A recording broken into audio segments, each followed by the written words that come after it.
أما بعد فأعوذ بالله من الشيطان الرجيم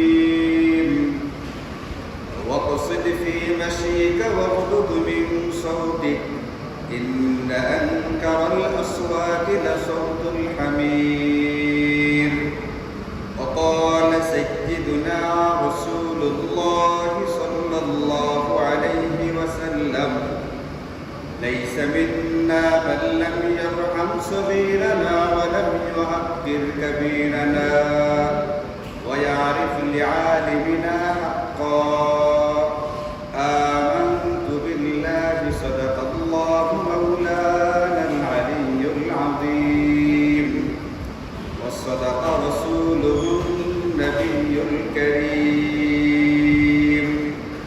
ونحن على ذلك لمن الشاهدين والشاكرين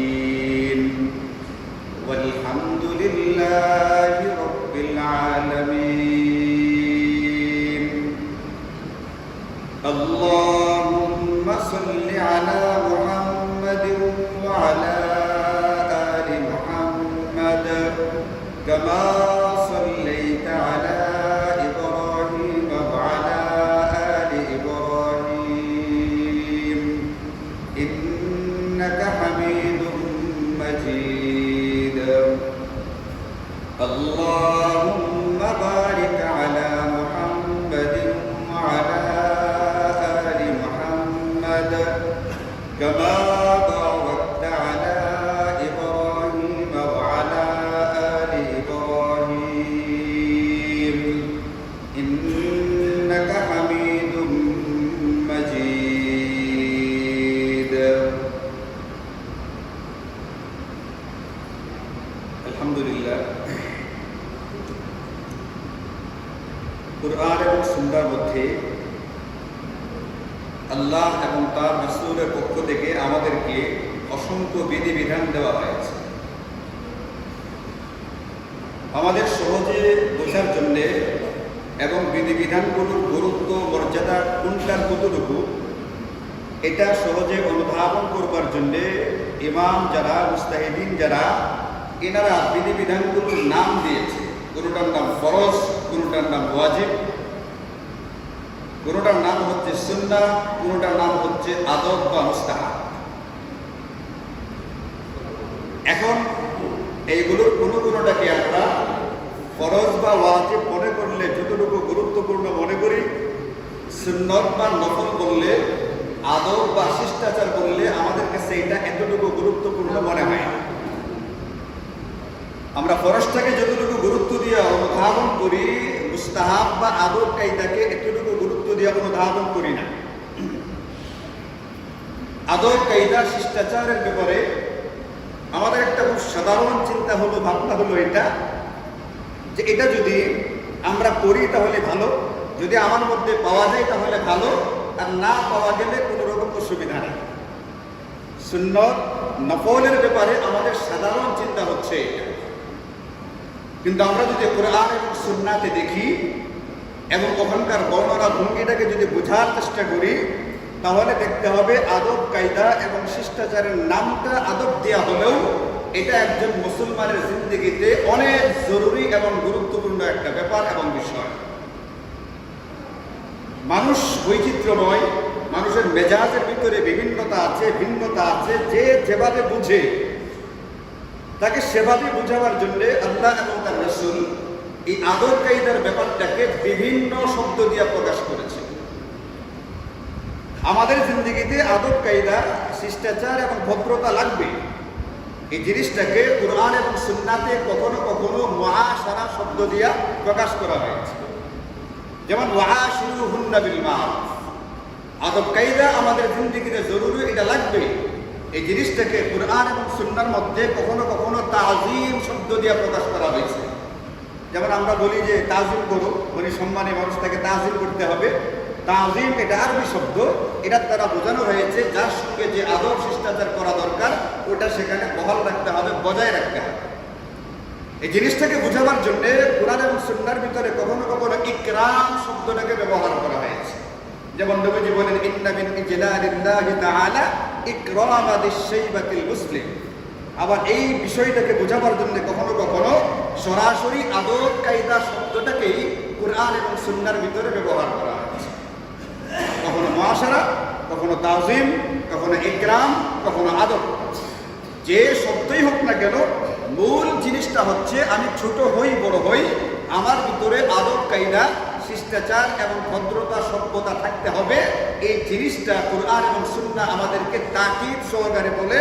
একজন মুমিন এবং মুসলমান যদি হয়ে থাকে, তার জিন্দেগিতে এটা নামে কোন পর্যায়ে সেটাকে না দেখে এটাকে বাস্তবতার বিবেচনায় নিয়ে অতি জরুরি হিসাবে গ্রহণ করে ফেলতে হবে।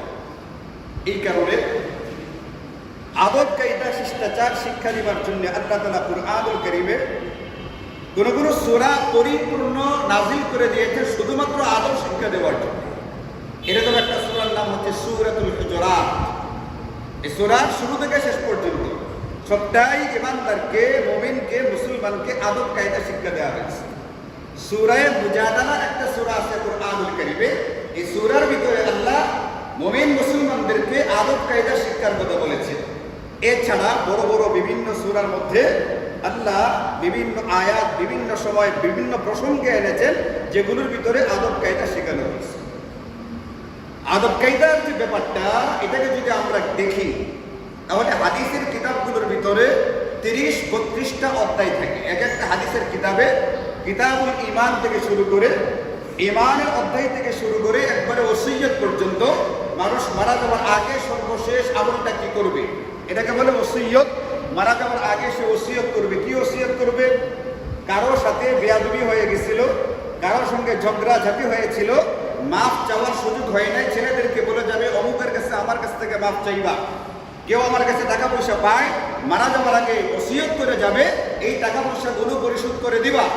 মারা যাওয়ার আগে কোনো ইবাদত বকেয়া রয়ে গেছে, হজ ফরজ হয়ে গেছিল, হজ আদায় করে নাই, যাকাত ফরজ হয়েছিল, যাকাত আদায় করে নাই, ফিতরা ওয়াজিব হয়ে গেছিল, এগুলো আদায় করে নাই।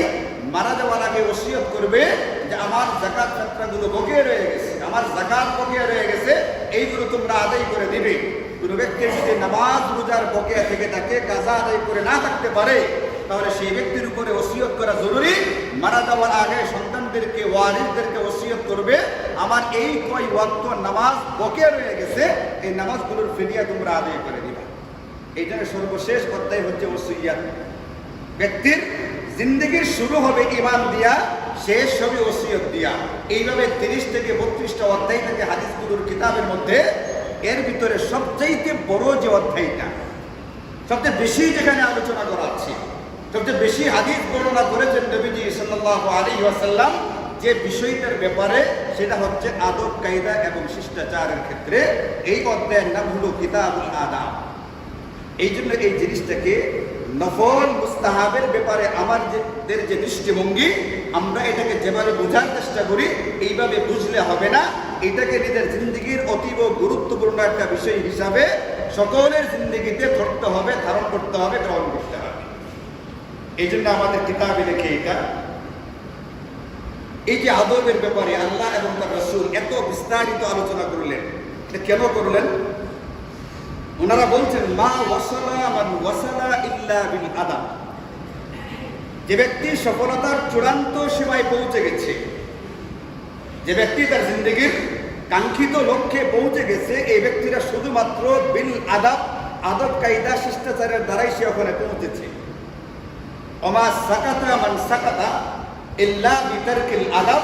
আর যে ব্যক্তিরা ব্যর্থ হয়েছে, যে ব্যক্তিরা অসফল হয়েছে, যে ব্যক্তিটা অকৃতকার্য হয়েছে, এটা শুধুমাত্র তার আদবকে ছেড়ে দেওয়ার কারণে, বেয়াদবির কারণে সে তার জিন্দগিতে অসফল এবং ব্যর্থ হয়েছে।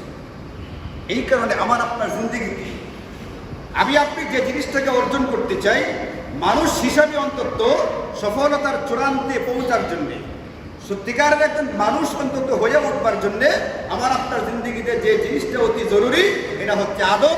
আদব থাকবে তো সে চূড়ান্ত সফলতায় পৌঁছবে, আদব থাকবে না এই ব্যক্তি তার জিন্দগিতে একজন ব্যর্থ ব্যক্তিতে পরিণত হবে। আপনি বলবেন তার তো প্রচুর টাকা পয়সা আছে, টাকা পয়সা থাকুক, আপনি গিয়া দেখেন তার অন্তরের অবস্থাটা কি।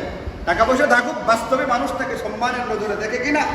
টাকা পয়সা থাকুক, এই ব্যক্তিটাকে বাস্তবে সমাজে শ্রদ্ধার পাত্র হিসেবে দেখা হয়, তাকে শুধুমাত্র সামনাসামনি ভয়ে সালাম আদান প্রদান করা হয়, এরপরে আড়ালে অকথ্য ভাষায় গালিগালাজ করা হয়, এই জিনিসগুলো প্রমাণ করে যে একজন ব্যক্তিকে বাস্তবে সম্মানের চোখে দেখা হচ্ছে নাকি আসলে অসম্মানের চোখে দেখা হয়। এই জন্য কিতাবে এটাও লেখে আল আদাবু জুন্নাতুল লিন্নাস। আদব কায়দা এটা হচ্ছে একজন ব্যক্তির আসমান থেকে দেওয়া একটা আসমানি নিরাপত্তা ব্যবস্থা। এটা তার জিন্দেগির জন্য একটা দামি এবং মূল্যবান অলংকার। একটা নারী তাকে সজ্জিত করবার জন্যে, তাকে সাজাবার জন্যে দামি দামি অলংকারগুলো তাকে পরিধান করানো হয়। হাতে বালা, গলায় এরকমভাবে আপনার চেন, বিভিন্ন রকমের অলংকার দিয়ে তাকে যে সাজানো হয়, অলংকারের কারণে তার সৌন্দর্য বাড়ে। একজন পুরুষের জন্য সে তো অলংকার পরবে না, কিন্তু পুরুষটাও সজ্জিত হয়। দাড়ি গোঁফগুলো সুন্দর করে ছাপবে, মেহেদি দেওয়ার প্রয়োজন হলে মেহেদি দিবে, যেমন আজকে আমি মেহেদি দিয়েছি। এরকম বিভিন্নভাবে আমরা সুন্দর কাপড় চোপড় পরার চেষ্টা করি, সুগন্ধি ব্যবহার করবার চেষ্টা করি। পুরুষদের জন্য যে সাজসজ্জাগুলো গ্রহণ করা বৈধ, সে সেইগুলো গ্রহণ করে। কিন্তু কুরআন এবং সুন্নাহ আমাদেরকে বলে একজন পুরুষ এবং নারীর ক্ষেত্রে সাধারণ দুনিয়াবি যে অলংকারগুলো আছে, এই অলংকারগুলো যে বেশি দামি, এই অলংকারগুলোর যে হাজারো গুণ বেশি মূল্যবান যে অলংকার, এই অলংকারের নাম হচ্ছে আল আদাব। অলংকারের নাম হচ্ছে আদব কায়দা, শিষ্টাচার এবং ভদ্রতা। যে ব্যক্তির জিন্দগিতে আদব কায়দা আছে, এই ব্যক্তির জিন্দগিতে যদি সুগন্ধি নাও থেকে থাকে, এই আদব সুগন্ধির যে বহু দামি একটা অলংকার। কোনো ব্যক্তি কোনো নারীর কাছে যদি স্বর্ণরূপার কোনো অলংকার নাও থেকে থাকে, কিন্তু সেই ব্যক্তির কাছে, সেই নারীর কাছে যদি আদব কায়দা থেকে থাকে, তাহলে এই ব্যক্তি রূপা এবং স্বর্ণের অলংকার ছাড়াও অনেক দামি এবং মূল্যবান অলংকার সে পরিধান করে ফেলেছে। এই জন্যে আল আদাবু জুন্নাতুল লিন্নাস, পুরুষের জন্য, নারীর জন্য, মোট কথা যে কোনো মানুষের জন্য তার জিন্দগির সবচেয়ে দামি অলংকার হচ্ছে, তার জিন্দগির আসমানি একটা নিরাপত্তা ব্যবস্থা হচ্ছে, তার জিন্দগিতে আদব কায়দা থাকবে, শিষ্টাচার এবং সভ্যতা, ভদ্রতা থাকবে।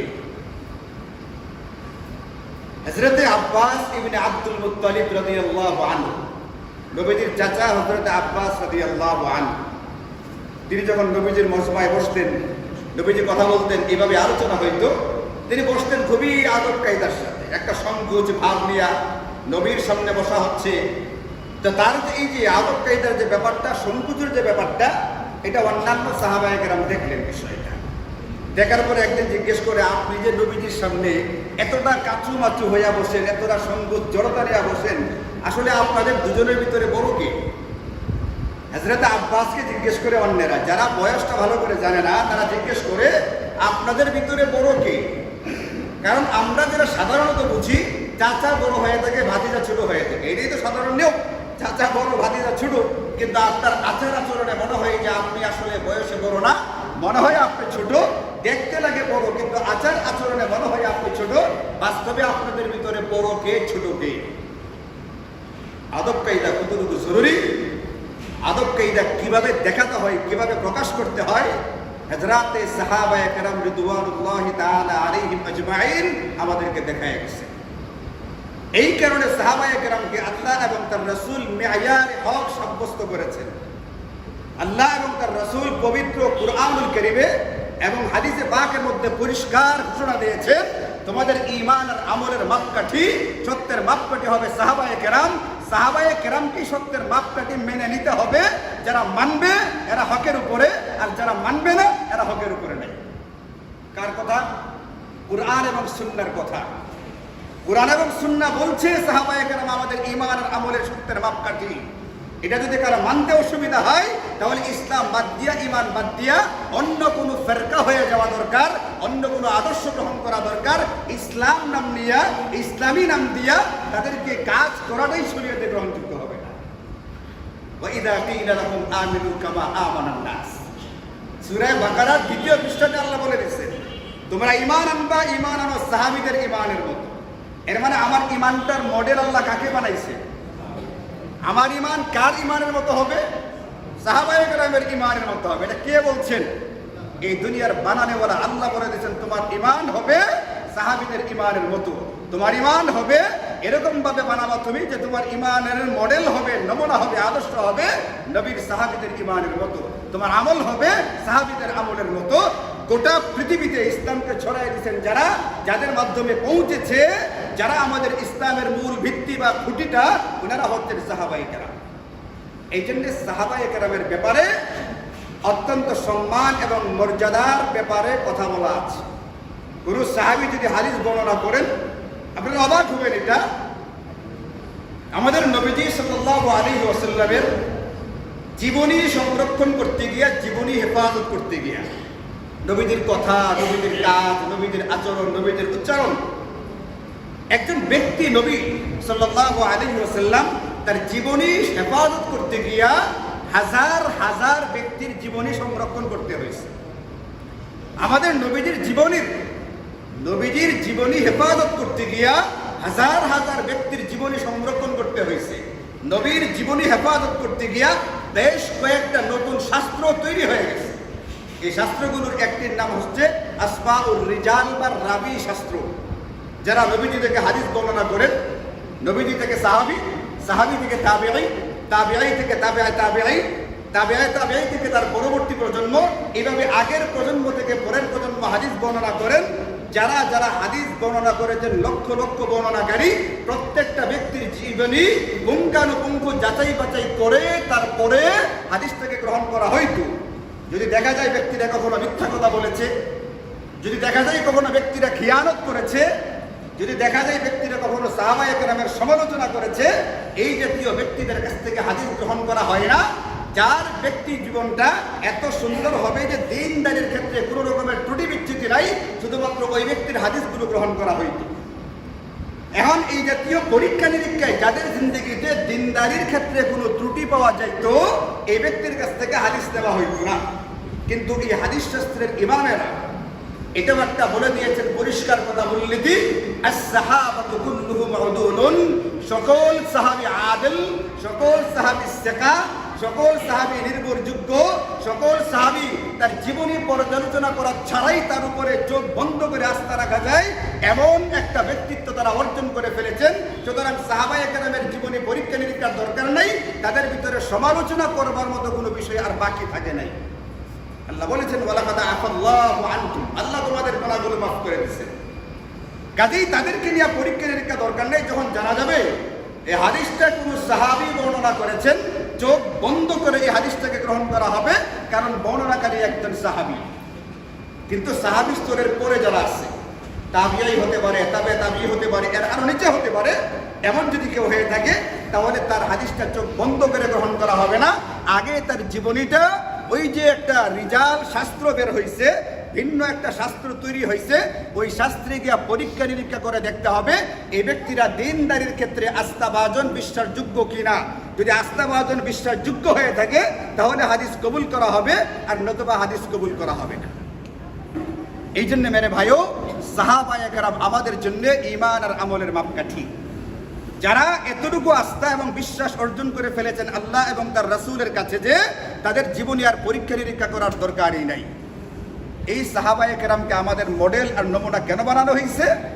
হযরতে আব্বাস ইবনে আব্দুল মুত্তালিব রাদিয়াল্লাহু আনহু এর প্রশ্নের উত্তর থেকে আপনি দেখবেন তাদের ভিতরে কি পরিমাণ ঈমান আমল, তাদের ভিতরে কি পরিমাণ আদব কায়দা, তাদের ভিতরে কি পরিমাণ শিষ্টাচার, ভদ্রতার সভ্যতাগুলো ছিল। আপনাদের মনে আছে কিনা হযরত আব্বাসকে প্রশ্নটা কি করা হয়েছিল? মূল প্রসঙ্গ ভুলে গেলে তো হবে না। হযরত আব্বাসকে কি প্রশ্ন করা হয়েছিল? আপনি বড় নাকি নবীজি? আপনারা তো আপন চাচা ভাতিজা, আপনারা আপন চাচা ভাতিজা, আপনাদের ভিতরে বড় কি? হযরতে আব্বাস ইবনে আব্দুল মুত্তালিব উত্তর দিচ্ছেন, আদব কায়দা শিষ্টাচার কিভাবে শিখতে হয় দেখেন। সাহাবায়ে কেরামকে আল্লাহ এবং তার রাসূল এমনি এমনি আমাদের মডেল বা নমুনা বানান নাই। কেন বানাইছেন দেখে তিনি উত্তর দিচ্ছেন, হুয়া আকবারু মিন্নি ওয়া আনা আসান্নু মিনহু, হুয়া আকবারু মিন্নি ওয়া আনা আসান্নু মিনহু। এই শুনো, আমি নবীজির চেয়ে বয়স্ক, কিন্তু তিনি আমার চেয়ে বড়। আব্বাস উত্তর দিচ্ছেন, আমি নবীজির চেয়ে বয়স্ক, কিন্তু তিনি আমার চেয়ে বড়। বলছেন বয়স যদি হিসাব করো, জন্ম সন্ধ্যা তারিখটাকে যদি হিসাব করো, তাহলে নবীজির চেয়ে বয়স আমার বেশি, কিন্তু বড় কে?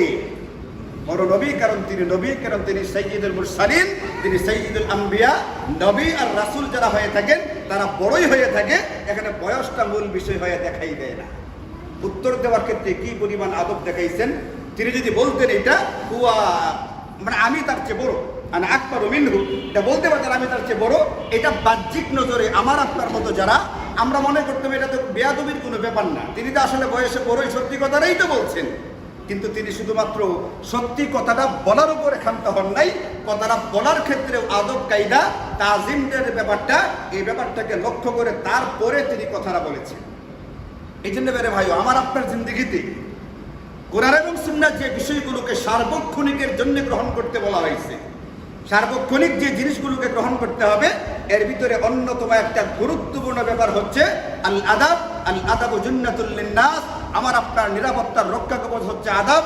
আমার আপনার জন্য সবচেয়ে দামি যে অলংকার হচ্ছে সেটা হচ্ছে আদব কায়দা শিষ্টাচার। গত পরশুদিন ইসলামী একটা দলের এক নেতা বক্তব্য দিচ্ছে বা লিখিত একটা পোস্ট করছে আমাদের কওমি উলামায়ে কেরামের ব্যাপার। আমি আপনাদেরকে রমজানে বা রমজানের আগে করে কোনো এক সপ্তাহে বলছিলাম আমাদের কওমি উলামায়ে কেরামের কোনো অবদান এই দুনিয়াতে আছে কিনা। এই ব্যাপারে বলতে গিয়ে বলেছিলাম বহু কথা। ওই যে জুমার নামাজের বয়ান হয়ে গেছিল 1:35 পর্যন্ত, যেখানে আমার বয়ান শেষ করার কথা 1:10, সেখানে বয়ান গেছিল 1:35। সেখানে বলছিলাম আমাদের কোনো অবদান আছে কি না। ভারত উপমহাদেশে এই যে মসজিদগুলোর ভিতরে ইমামতি করতেছে কারা, 90% ইমাম দেখবেন দেওবন্দি উলামায়ে কেরাম, কওমিদের সন্তান। মধ্যপ্রাচ্যের দেশগুলোর ভিতরে বহু মসজিদের ইমাম আমাদের কওমের সন্তানেরা। ইউরোপ আমেরিকা সহ বিভিন্ন মসজিদের ইমাম আমাদের এই কওমি উলামায়ে কেরামের সন্তানেরা। এদের কোনো অবদান আছে কিনা এটাকে নিয়ে কটূক্তি কটাক্ষ করা হয়। গত পরশুদিন একটা ইসলামী দলের নেতা ফেসবুকে লেখা বক্তব্য দিছে, যাদের মূল মাধ্যমটা জীবন জীবিকার ভিক্ষাবৃত্তি, তাদের এত বড় বড় কথা মানায় না। আমাদের কওমিদেরকে লক্ষ্য করে কি বলছি, তথাকথিত একটা ইসলামী দলের একজন নেতা, যাদের মূল উপায় উপকরণটা হচ্ছে ভিক্ষাবৃত্তি, তাদের এত বড় কথা মানায় না। এটা বলে সে কি বুঝাইতে চাইছে, আমাদের কওমিদেরকে বুঝাইতে চাইছে আমাদের মূল উপকরণটা, আমাদের জীবন জীবিকার মূল মাধ্যমটা হচ্ছে যাকাত ফিতরা। 1 নম্বর কথা হচ্ছে যাকাত ফিতরা আমাদের জীবন জীবিকার মূল মাধ্যম না। আমি আমার জিন্দগিতে, এটা আমার 40 বছরের উপরে বয়স, আমি একবারে নিরেট কওমির সন্তান, একবারে খাঁটি কওমির সন্তান। আমি আমার জিন্দগিতে কোনোদিন একটা খেজুর, একটা পয়সা যাকাত ফিতরা থেকে খাইনি।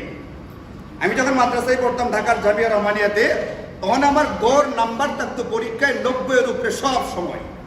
আমি শুধু দরখাস্তটা যদি খালি ফেলতাম যে আমার খানাটা ফ্রি করে দেওয়া হোক, আমাকে 3 বেলায় ফ্রি খানা দেওয়া হইতো, কিন্তু আমি একদিনও ফ্রি খানা খাইনি। এর মানে হচ্ছে আমাদের উপায় উপকরণের মাধ্যমটা প্রথমত যাকাত ফিতরা না। দ্বিতীয়ত হচ্ছে অল্প সংখ্যক একটা অংশ যাকাত ফিতরার টাকাটা গ্রহণ করে, সেটা কারা, কুরআনুল কারীমে যাদেরকে যাকাত ফিতরার টাকাটা গ্রহণ করাকে বৈধ বলে ঘোষণা দিচ্ছে। যাকাত শরীয়তের একটা ফরজ বিধান, মনে রাখবেন। যাকাতের বিধানটা খোদ আল্লাহ তাআলা দিয়েছেন আসমান থেকে, এটা আসমানি বিধান। যাদের উপরে নির্ধারিত পরিমাণ সম্পদ থাকবে তাদের পক্ষ থেকে যাকাত আদায় করা ফরজ, এর একটা ফরজ ইবাদত। আর যাদের জন্য যাকাতের টাকাটা গ্রহণ করা বৈধ, তাদের জন্য এটা 100% বৈধ। তাহলে যাকাতের বিধানটা কে দিয়েছেন? এই যাকাতের টাকাগুলো উসুল করবার জন্য কুরআনুল কারীমে আল্লাহ পাক ঘোষণা দিয়েছেন ওয়াল আমিলিনা আলাইহা।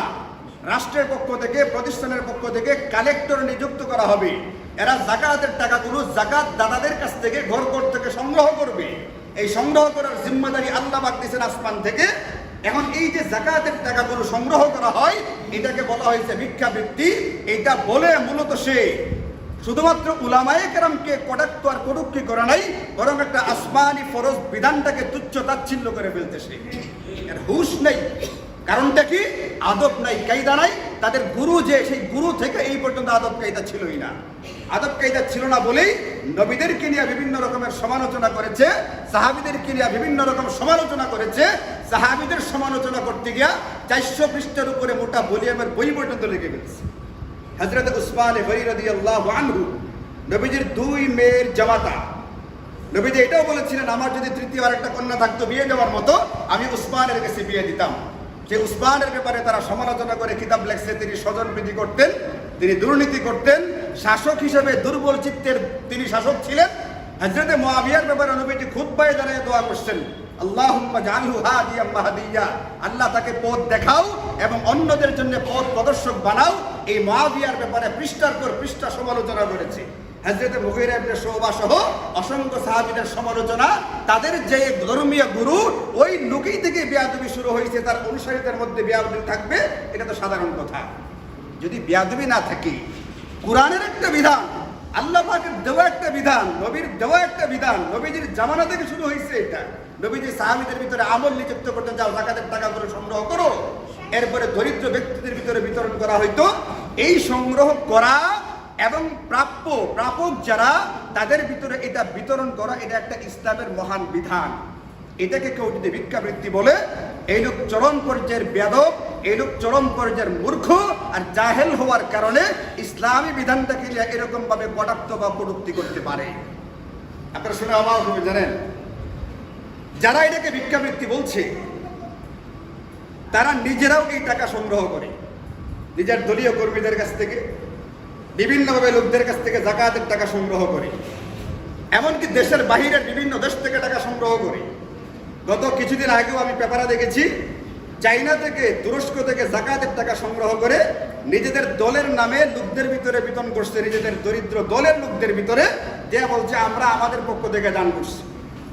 তাদের নামে এটা শোনা যায়, যদি বাস্তব হয়ে থাকে আমি ঠিক জানি না, শোনা যায় এটা যাকাতের টাকাগুলো সংগ্রহ করে দলীয় কাজে এটাকে খরচ করে ব্যবহার করে।